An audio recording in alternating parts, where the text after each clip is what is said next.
လူယိုကြီးကပရိအမေရိကဖြစ်တဲ့ Steve Rogers ဟာအရန်ကိုဖြောက်မဲ့ပြီးတမန်ရှိသူတယောက်ဖြစ်ပါတယ်။သူ့ရဲ့ IQ နဲ့ EQ ကလည်းတာမတ်ထက်ပိုတဲ့အတွက်ကြောင့်ဂေါတွေနဲ့အခြားဟီးရိုးတွေကိုတောင်ဦးဆောင်နိုင်ပါတယ်။မြင်တောင်ပြောရရင်ဟော့ဟာဘသူစကားအောင်မှနားမထောင်မိမဲ့ကပရိအမေရိကစကားဆိုရင်တက်သွေးမတိန်နားထောင်ပါတယ်။အငိမ့်မှာဆိုရင်လည်း Steve Rogers ဟာတန်တော့ဆရာတက်ကြီးကိုတယောက်တည်းရှင်းရှားရလောက်အောင်အထိကိုတက်တည်ရှိပါတယ်။အဲ့လိုလက်ယုံရည်ရောနှလုံးရည်ရောပြေဝနေတဲ့သူတယောက်မှာမကောင်းတဲ့ variant တွေလည်းရှိပါတယ်။ဒီဗီဒီယိုမှာတော့ကပရိအမေရိကရဲ့ evil variant တွေအကြောင်းကိုပြောမှဖြစ်ပါတယ်။နံပါတ်1 Fascist ကပရိအမေရိက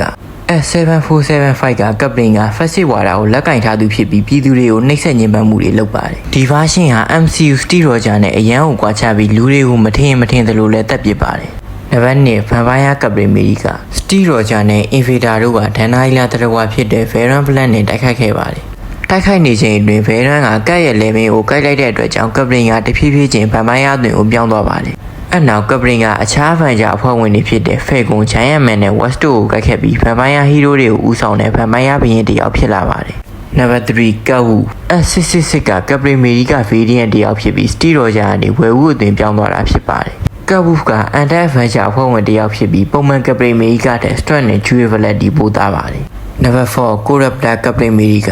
ဒီ universe ကတော့အခရီးလိုက်စားမှုအချင်းဖြတ်ခြားစားမှုတွေနဲ့ပြည့်နေနေတာဖြစ်ပါတယ်။အဲ့ထဲမှာလည်းကျွန်တော်တို့ရဲ့လူယိုကြီးစတီကအာဂရိလိုက်စားမှုတွေကိုဦးဆောင်လုပ်နေသူလည်းဖြစ်ပါတယ်။ဒီကပရိအမေရိက version ကတော့စိတ်ရက်တွေတင်ပြက်ပြားနေတာမဟုတ်ပဲရုပ်ရည်ရပါအတော်လေးခက်ထန်ပါတယ်။ နံပါတ်5 Zombie ကပရိအမေရိက